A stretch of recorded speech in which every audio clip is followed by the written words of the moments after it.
Mummy mummy, यहाँ पर इतनी भीड़ क्यों लगी हुई है? यहाँ पर क्या बिक रहा है? कुछ नहीं बिक रहा है बेटा, चलो यहाँ से, मेरे पास पैसे नहीं है। नहीं मम्मी, मुझे तो लेना है, बताओ ना क्या बिक रहा है? अरे बेटा, मोमो बिक रहे हैं, पर ये लोग बहुत महंगे मोमो देते हैं। नहीं मम्मी, मुझे तो खाना है, आप दिलवा दीजिए ना। हाँ मम्मी, सोनू चिड़ा एकदम ठीक कह रहा है, मेरा भी मन ललच रहा है। कितने दिन हो गए हैं हमने मोमो नहीं खाए। अपने बच्चों की जिद के आगे टुनी चिड़िया उन्हें 10 रुपए की मोमो दिलवा देती है, क्योंकि उसके पास 10 रुपए ही थे।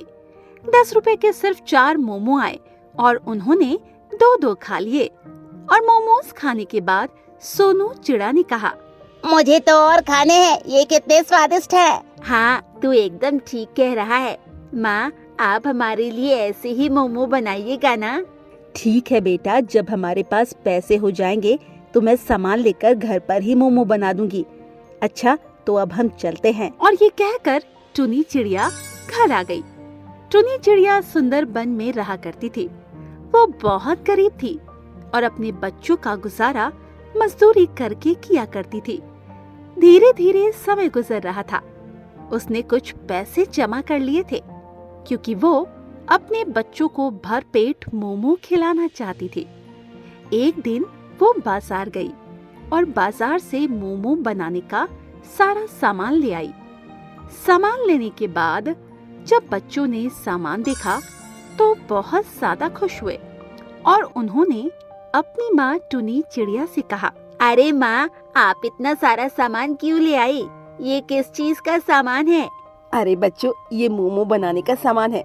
तुम्ही लोग तो कह रहे थे कि माँ घर पर मोमो बनाना। आज मैं तुम्हें भरपेट मोमो खिलाऊंगी। क्या आप सच कह रही है? ये तो बहुत अच्छी बात है। और ये कहकर वो दोनों बहुत ज्यादा खुश हुए।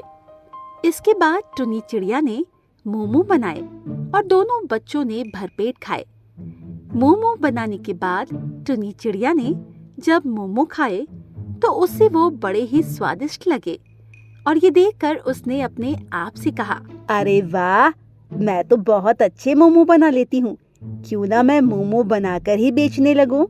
इससे ही हम लोगों का गुजारा हो जाएगा। और ये सोचकर वो अगले दिन ही मोमो का ठेला लगा लेती है। जब पंछियों ने टुनी चिड़िया को मोमो बेचते देखा तो सभी उसके दुकान पर आए और जब उन्होंने मोमो खाए तो वो भी काफी हैरान हुए, क्योंकि टुनी चिड़िया के मोमो बहुत ही स्वादिष्ट थे। और हरी तोता ने टुनी चिड़िया से कहा, अरे टुनी चिड़िया, तुम्हारे मोमो तो बड़े ही स्वादिष्ट बने हैं। ऐसा क्या मिलाती हो तुम इनमें? अरे भैया, कुछ नहीं, बस अच्छी तरह बनाती हूँ। मैंने देखा है लोग अच्छी तरह से सामान नहीं डालते हैं, मैं तो बस सभी सामान पूरा डालती हूँ। हाँ, तभी तुम्हारे मोमो इतने अच्छे बनते हैं। वैसे यहाँ के ठेलों के तो मोमो बहुत ही बेकार होते हैं। अच्छा, तो अब मैं चलता हूँ। वैसे भी कुछ दिनों के बाद मेरे घर पर फंक्शन है। तो बहुत अच्छी बात है। क्या आप अपने घर पर मोमो का स्टॉल नहीं लगवा रहे हैं? अरे नहीं नहीं, अभी तो मैंने इस बारे में सोचा नहीं है, सोच कर बताता हूँ। वैसे तुम्हारे मोमो खाने के बाद मन तो कर रहा है इसका स्टॉल लगवा ही लूं। ये कहकर हरी तोता उसे अपने यहाँ पर स्टॉल लगाने के लिए कह देता है, जिसे सुनकर टुनी चिड़िया बहुत खुश हो जाती है और वो उस तारीख का इंतजार करने लगती है जिस तारीख को हरी तोता ने उसे बुलाया था। वहीं उसके मोमो पूरे जंगल में काफी ज्यादा फेमस हो जाते हैं। दूर दूर से पक्षी मोमो खाने के लिए आने लगे थे, जिसे देखकर टुनी चिड़िया बहुत खुश थी, क्योंकि अब वो गरीब से अमीर होने लगी थी। पर उसे पता नहीं था कि जल्द ही उसकी खुशियों में ग्रहण लगने वाला है। एक दिन की बात है, टुनी चिड़िया मोमो बना रही थी। तभी अचानक उसके ऊपर गरम तेल गिर पड़ता है, जिसकी वजह से उसका पंख बुरी तरह से जल जाता है। इस वजह से वो काफी परेशान हो जाती है, क्योंकि हरी तोता ने जिस दिन बताया था वो एक दिन बाद ही था। ये देखकर टुनी चिड़िया ने अपने आप से कहा, अरे नहीं, ये क्या हो गया? अब मैं क्या करूँगी? अब मैं हरी तोता के घर पर कैसे मोमो बनाने जा पाऊंगी? अगर मैं उनके घर नहीं गई तो वो क्या कहेगा। ये सोचकर वो काफी ज्यादा दुखी हो जाती है। उसे दुखी देखकर उसके बच्चे भी काफी दुखी हुए, क्योंकि उन्हें पता था अब माँ मोमो नहीं बना पाएगी। इसीलिए वो डॉक्टर को लेने चले जाते हैं। डॉक्टर आकर टुनी चिड़िया के पट्टी कर देता है और उसे आराम करने के लिए कहता है। टुनी चिड़िया को पता था अगर वो आराम करेगी तो कल का ऑर्डर पूरा नहीं कर पाएगी। इस वजह से उसने अपने बच्चों से कहा, अरे बच्चों, मैं कल वहाँ पर नहीं जा पाऊंगी, तो तुम हरी तोता के घर जाकर उनसे मना कर दो कि माँ स्टॉल नहीं लगाएंगी। आप ऐसा क्यों कह रही है माँ? अगर आप कल काम नहीं करेंगी तो फिर पैसे कैसे आएंगे? वैसे भी ये आपको पहला मौका मिला है। मुझे पता है बेटा, पर तुम्हें तो दिख ही रहा है कि मेरा पंख जल चुका है पूरा। हाँ सोनू चिड़ा, माँ एकदम ठीक कह रही है। इन्हें अभी आराम की जरूरत है। हम ऐसा करते हैं, हरी तोता से मना कर देते हैं। इसके बाद वो दोनों हरी तोता के घर जाते हैं। उन्हें सारी बात बताते हैं। सारी बात सुनने के बाद हरी तोता भी काफी ज्यादा परेशान हो जाता है, क्योंकि अब सिर्फ कल का वक्त था। इतनी जल्दी मोमो वाले का इंतजाम करना मुश्किल था, क्योंकि अब उसके यहाँ पर स्टॉल लगाने के लिए कोई नहीं आएगा, और जो कोई भी आएगा वो बहुत ज्यादा पैसे मांगेगा। वहीं वो दोनों बच्चे घर लौट आते हैं। टुनी चिड़िया आराम से चारपाई पर लेटी हुई थी, क्योंकि पंख जल जाने की वजह से वो अभी मोमो का ठेला नहीं लगा रही थी, जिस वजह से वो काफी दुखी भी थी। उसने भगवान से प्रार्थना करते हुए कहा, हे भगवान, आप ये किस जन्म का बदला ले रहे हो मुझसे? जैसे तैसे तो गरीबी से छुटकारा मिल रहा था, लगता है फिर से गरीबी झेलनी पड़ेगी। अपनी माँ को इस तरह उदास देखकर टुना चिड़ा ने अपनी माँ से कहा, माँ आप उदास मत हो, आप कल का ऑर्डर जरूर पूरा कर पाएंगी। वो कैसे बेटा? मुझे तो कुछ समझ ही नहीं आ रहा है। आप बस वहाँ पर हमारे साथ चलना, हम आपको गाड़ी में बैठकर ले जाएंगे। वैसे भी हमें सामान तो गाड़ी पर रखकर ले जाना पड़ेगा, तो सामान के साथ आप भी गाड़ी में बैठ जाना। पर बेटा, मैं मोमो कैसे बनाऊंगी? एक पंख से तो मोमो नहीं बनेंगे ना। माँ आप चिंता मत कीजिए, मोमो बनाना हम लोग सीख गए हैं। इसके बाद टुना चिड़ा और सोनू चिड़ा ने टुनी चिड़िया को मोमो बनाकर दिखाए, जिसे देखकर टुनी चिड़िया बहुत ज्यादा खुश हो गई और उसने अपने बच्चों से कहा, मुझे बहुत खुशी हो रही है, मेरे बच्चे इतने काबिल हो गए हैं। अब हम कल का ऑर्डर जरूर पूरा कर पाएंगे। इसके बाद अगले दिन टुनी चिड़िया गाड़ी पर बैठकर अपने बच्चों के साथ हरी तोता के घर पहुंच जाती है। जब हरी तोता ने टुनी चिड़िया को देखा तो वो बहुत खुश हुआ और उसने टुनी चिड़िया से कहा, अरे आ गई तुम, मैंने तो सोचा था कि आ ही नहीं पाओगी। चलो अब जल्दी से स्टॉल लगा लो, क्योंकि मेहमान आ गए हैं। हाँ हाँ, अभी लगते हैं। ये कहकर टुनी चिड़िया स्टॉल लगा लेती है। उसके दोनों बच्चे मिलकर सारा काम करते हैं, जिसे देखकर टुनी चिड़िया बहुत खुश होती है। जब लोगों ने उसके मोमो खाए तो सबने तारीफ की। वहीं अपनी तारीफ सुनकर टुनी चिड़िया अपने बच्चों की तरफ देखती है और उनसे कहती है, आज ये सब तुम्हारी वजह से हो पाया है। मुझे बहुत खुशी हो रही है, तुम मेरे बच्चे हो। वही फंक्शन काफी देर तक चलता है। जब फंक्शन खत्म होता है तो हरी तोता टुनी चिड़िया को रुपए देता है और वो बहुत खुश होती है। इसके बाद वो अपने बच्चों के साथ घर आ जाती है और कुछ ही दिनों में उसका पंख सही हो जाता है। अब वो आराम से अपने बच्चों के साथ मिलकर मोमो बेचा करती थी। हमें इस कहानी से यही सीख मिलती है, हमें किसी भी परिस्थिति में घबराना नहीं चाहिए और अपने काम को पूरी लगन के साथ करना चाहिए, जिससे हम उसमें जरूर सफल होते हैं। टुनी चिड़िया रसोई में खाना बना रही होती है, तभी अचानक वहाँ उसकी सौतेली बहन मीनू चिड़िया आ गई और उसने टुनी चिड़िया के ऊपर ठंडा पानी फेंकते हुए कहा, तुझसे कहा था ना मेरे लिए पानी गर्म कर देना, पर तूने मेरे लिए पानी गर्म नहीं किया। अरे तो इसमें ठंडा पानी डालने की क्या जरूरत थी? मुझसे कह देती, पता नहीं कितनी सर्दी है। हाँ हाँ पता है, तभी तो तुझे होश आएगा। तुझे एक बार में सुनाई जो नहीं देता है। ये सुनकर टुनी चिड़िया काफी ज्यादा दुखी हुई।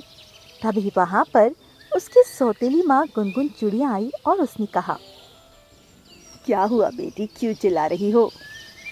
देखिए ना माँ, इसे मैंने कहा था पानी गर्म करने के लिए, पर इससे पानी गर्म ही नहीं किया। क्यों करंजली, तुझसे कितनी बार कहा है मेरी बेटी जो कहा करे वो कर दिया कर, पर तू सुनती क्यों नहीं है? माँ, पर मीनू ने मुझसे कहा नहीं था, अगर कहती तो मैं ज़रूर कर देती। पर इसने पानी गर्म ही नहीं किया। देख रही हो माँ, मुझे झूठ बोल रही है ये।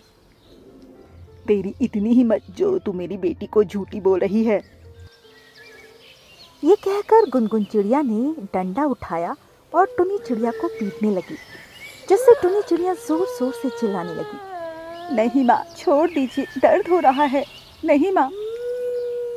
अच्छा छोड़ दूँ? कैसे छोड़ दूँ तुझे? एक बार में सुनाई नहीं देता क्या?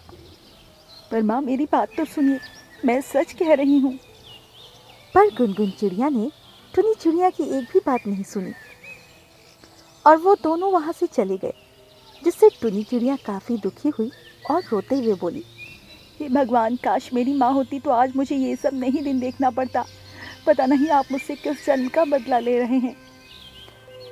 ये कहकर टुनी चिड़िया रोते हुए काम करने लगी, क्योंकि उसे पता था अगर वो काम नहीं करेगी तो फिर उसकी सौतेली माँ उसे मारेगी। धीरे धीरे समय गुजर रहा था। गुनगुन चिड़िया के पास कुछ खेत थे जहाँ पर उसने पंपकिन कर रखा था और वो रोजाना खेतों पर उनकी रखवाली करने जाया करती थी। पर खेतों का सारा काम टुनी चिड़िया ही करती, क्योंकि वो टुनी चिड़िया को नौकरानी बना कर रखा करती थी। अरे टुनी चिड़िया, खेतों में पानी लगा दिया क्या? हाँ माँ, मैं खेतों में पानी डालाई हूँ और अब तो हमारी फसल काफ़ी अच्छी हो गई है। मैंने देखा पंपकिन पककर तैयार हो गए हैं। अरे नजर लगाएगी क्या? चल जा यहाँ से। ये सुनकर टुनी चिड़िया वहां से चली गई। वहां से आने के बाद टुनी चिड़िया खाना बनाने लगी। तभी उसे बहुत तेज सर्दी लगने लगी, क्योंकि उसकी सौतेली माँ ने उसे फटे पुराने गर्म कपड़े दिए थे, जिसमें उसकी सर्दी ही नहीं रुक रही थी। क्या करूँ, सर्दी बहुत लग रही है, कुछ समझ नहीं आ रहा। तभी उसे याद आया, उसने खेतों में बहुत अच्छे अच्छे पंपकिन देखे थे और उन्हीं को देखकर उसने कहा, चलो यही सही है, ऐसा करके देख लेती हूँ। वैसे भी मेरी माँ मुझे घर के बाहर सुलाती है। ये कहकर वो फिर से अपने काम में लग गई। जब रात हुई तो उसकी माँ ने उसे घर से बाहर निकाल दिया और टुनी चिड़िया ठंड में घर से बाहर आ गई। बाहर आने के बाद वो काफी ज्यादा दुखी हुई, क्योंकि उसकी माँ रोजाना ऐसा ही किया करती थी। कितनी ज्यादा ठंड है, क्या करूं? कुछ समझ नहीं आ रहा। काश आज मेरी माँ जिंदा होती तो वो मुझसे बहुत प्यार करती। ये सुनकर टुनी चिड़िया खेतों की तरफ चली गई। अगली सुबह टुनी चिड़िया जब उठी नहीं तो मीनू चिड़िया काफी हैरान हुई, क्योंकि रोजाना टुनी चिड़िया ही मीनू को जगाया करती थी। बड़ी हैरानी वाली बात है, आज टुनी चिड़िया ने मुझे जगाया नहीं। कहीं ऐसा तो नहीं ठंड में मर गई हो, क्योंकि माँ उसे बाहर निकाल देती है। यही सोचकर जब वो बाहर आई तो हैरान रह गई, क्योंकि वहां पर एक पंपकिन का घर था। पंपकिन का घर देखकर मीनू चिड़िया उसे देखती रह गई और बोली, अरे वाह, ये कितना सुंदर पंपकिन घर है, पर ये घर यहाँ आया कहाँ से? तभी उस घर में से टुनी चिड़िया अंगड़ाई लेते हुए निकली। टुनी चिड़िया को देखकर मीनू चिड़िया काफी हैरान हुई और बोली, अरे टुनी चिड़िया, ये पंपकिन का घर तेरे पास कैसे आया? क्योंकि कल रात इसे मैंने बनाया है, इसीलिए। क्या तूने बनाया है? तू इतना सुंदर घर बना सकती है, मुझे तो पता ही नहीं था। हाँ, क्योंकि मुझे ठंड लगती थी, इसीलिए मैंने ये बना लिया। चल कोई बात नहीं, पर ये घर मुझे बहुत पसंद आया, तो आज के बाद इसमें मैं रहा करूंगी, ठीक है? ये तुम क्या कह रही हो? ये घर मैंने बनाया है तो इसमें मैं ही रहूंगी ना। क्या बकवास कर रही है? जब मैंने तुझसे कह दिया ना ये घर मेरा है तो अब मेरा है। ये सुनकर टुनी चिड़िया काफी दुखी हुई, पर उसने अपने मन में सोच लिया था वो इन लोगों का जुल्म नहीं सहेगी, क्योंकि जुल्म सहते सहते उसे कई साल हो चुकी थी और अब उसकी बर्दाश्त करने की सीमा पार हो गई। और उसने कहा, नहीं, ये घर मेरा है और अगर तुम ज्यादा कुछ कहोगी तो मैं मुखिया के पास जाऊंगी। अच्छा, तो तू जंगल के मुखिया के पास जाएगी? देखती हूँ कैसी जाती है। माँ, ओ माँ, जल्दी इधर आओ। मीनू चिड़िया की आवाज सुनकर गुनगुन चिड़िया बाहर निकल आई। जब उसने पंपकिन का घर देखा तो वो काफी हैरान रह गई और उसने कहा, अरे ये पंपकिन का घर कहाँ से आ गया? तभी मीनू चिड़िया ने गुनगुन चिड़िया से कहा, माँ, ये घर टुनी चिड़िया ने बनाया है, देखो ना कितना सुंदर है। हाँ, ये घर तो बहुत ही सुंदर है। माँ, मुझे ये घर चाहिए, पर टुनी मना कर रही है देने के लिए। क्यों क्यों टुनी चिड़िया मना क्यों कर रही है? क्या फिर से पीटने का इरादा है? नहीं, पीटने का इरादा नहीं है, बल्कि अब मैं आपका कोई भी जुल्म नहीं सहूंगी। अच्छा, तो इसका मतलब तुम मेरी बेटी को ये घर नहीं देगी? नहीं दूंगी, चाहे आप कुछ भी कर लीजिए, और अगर आपने मुझे मारा तो मैं मुखिया जी के पास जाऊंगी। ये सुनकर गुनगुन चिड़िया भी हैरान हुई। आखिर टुनी चिड़िया ऐसा क्यों कह रही है? अब तक तो उसने कुछ नहीं कहा था। इस पर गुनगुन चिड़िया ने कहा, अच्छा ऐसी बात है, तो मैं भी देखती हूँ कैसे तुम मुखिया जी के पास जाती है। ये कहकर गुनगुन और मीनू चिड़िया ने टुनी चिड़िया को घर में बंद कर दिया, जिससे टुनी चिड़िया जोर जोर से मदद के लिए चिल्लाने लगी। इस पर गुनगुन चिड़िया ने कहा, चल बेटी, हम लोग एक पंपकिन के घर का मजा लेते हैं। ये सब देखकर टुनी चिड़िया बहुत ज्यादा दुखी हुई, क्योंकि उसने वो घर पूरी रात मेहनत से बनाया था। इसके बाद वो लोग घूमने बाजार चले गए। तभी वहां से एक तोता गुजरा। जब उसने टुनी चिड़िया को चिल्लाता हुआ देखा तो कहा, क्या हुआ, तुम चिल्ला क्यों रही हो? पहले तुम मुझे आजाद करो। मेरी माँ ने और मेरी बहन ने मुझे यहाँ कैद कर दिया है। क्या कैद? पर उन्होंने ऐसा क्यों किया? क्योंकि वो मेरी सौतेली माँ है। अच्छा ऐसी बात है, रुको मैं तुम्हें अभी निकालता हूँ। ये कहकर उस तोते ने टुनी चिड़िया को आजाद करवाया। इस पर टुनी चिड़िया ने कहा, तुम्हारा बहुत बहुत धन्यवाद। अच्छा मैं चलती हूँ, वरना वो लोग आ जाएंगे। ये कहकर टुनी चिड़िया वहां से चली गई और सीधा मुखिया के पास गई। कालू कौवा आराम से बैठा हुआ था। उसने जब टुनी चिड़िया को इतना परेशान देखा तो कहा, क्या हुआ टुनी चिड़िया, इतना परेशान क्यों लग रही हो? मुखिया जी, मुझे आपकी मदद चाहिए। मेरी सौतेली माँ और मेरी सौतेली बहन ने मेरा पंपकिन का घर ले लिया है। क्या? पर उन्होंने ऐसा क्यों किया? क्योंकि उन्हें वो घर पसंद आ गया था, इसीलिए। और वैसे भी वो मुझे बहुत मारती है, अब मुझसे बर्दाश्त नहीं होता। अच्छा ऐसी बात है, चलो मैं तुम्हारे साथ चलता हूँ। ये कहकर मुखिया कालू कौवा टुनी चिड़िया के साथ उसके पंपकिन के घर गया। वहीं वो लोग जब घर आए तो उन्होंने देखा टुनी चिड़िया घर पर नहीं थी, जिसे देखकर वो दोनों काफी परेशान हुए। अरे ये टुनी चिड़िया कहाँ चली गई? लगता है भाग गई। हाँ, पता नहीं कहाँ गई होगी, मुझे तो लगता है जरूर मुखिया के पास गई होगी। तभी वहां पर मुखिया कालू कौवा और टुनी चिड़िया आ गए। इस पर मुखिया ने कहा, ये मैं क्या सुन रहा हूँ गुनगुन चिड़िया, तुम अपनी बेटी का घर छीन रही हो। मुझे तुमसे ऐसी उम्मीद नहीं थी। क्या तुम्हें जंगल के नियम पता नहीं? नहीं, ऐसी बात नहीं है टुनी चिड़िया, झूठ बोल रही है। ये घर हमारा ही है। नहीं मुखिया जी, ये झूठ बोल रही है। कल रात ही मैंने ये घर बनाया था। ये सुनकर मुखिया थोड़ा परेशान हुआ। तभी वहां पर हरी तोता आया और उसने कहा, क्या हुआ, किस बात की पंचायत लगी हुई है? इस पर मुखिया ने हरी तोता को सारी बात बताई, जिस पर हरी तोता ने कहा, ये घर टुनी चिड़िया ने ही बनाया है, क्योंकि कल रात में ही मैं यहीं से गुजर रहा था, तो मैंने देखा टुनी चिड़िया पंपकिन का घर बना रही थी। अच्छा तो ऐसी बात है, तो इसका मतलब ये घर टुनी चिड़िया का है? ये सुनकर गुनगुन चिड़िया और मीनू चिड़िया काफी ज्यादा परेशान हो गए, क्योंकि उनकी चोरी पकड़ी गई। इस पर मुखिया ने कहा, मुझे तुमसे ये उम्मीद नहीं थी, ऊपर से तुम झूठ और बोल रही थी। निकल जाओ हमारे जंगल से। हमारे जंगल में तुम जैसे लोगों की कोई जरूरत नहीं है। नहीं मुखिया जी, हमें मत निकालिए, हम लोग कहाँ जाएंगे? मुखिया जी, हमसे गलती हो गई, हमें मत निकालिए। अपनी माँ और बहन को इस तरह दुखी देखकर टुनी चिड़िया ने कहा, मुखिया जी, इन्हें जंगल से मत निकालिए। अगर आप इन्हें निकाल देंगे तो ये लोग कहाँ जाएंगे? माना इन्होंने गलती की, पर इनको जंगल से मत निकालिए। ये सुनकर गुनगुन चिड़िया और मीनू चिड़िया काफी दुखी हुई और उन्होंने कहा, टुनी चिड़िया हमें माफ कर दो, हमने तुम्हारे साथ बहुत बुरा व्यवहार किया। हाँ टुनी चिड़िया, मुझे भी माफ कर दो। ये सुनकर मुखिया काफी खुश हुआ और उसने कहा, ठीक है तो मैं चलता हूँ। अगर तुम लोगों ने फिर से टुनी चिड़िया को सताया तो मैं तुम लोगों को नहीं छोड़ूंगा। ये कहकर कालू कौवा वहां से चला गया और अब टुनी चिड़िया बहुत खुश थी और अब वो अपने पंपकिन के घर में रहा करती थी। वहीं गुनगुन चिड़िया अब टुनी चिड़िया को मारती भी नहीं थी, क्योंकि उसे पता लग गया था टुनी चिड़िया उससे बहुत प्यार करती थी। हमें इस कहानी से ये सीख मिलती है, अगर आप झूठ बोलते हैं तो वो झूठ एक न एक दिन पकड़ा ही जाता है, क्योंकि सच ज़्यादा दिन छुप नहीं सकता।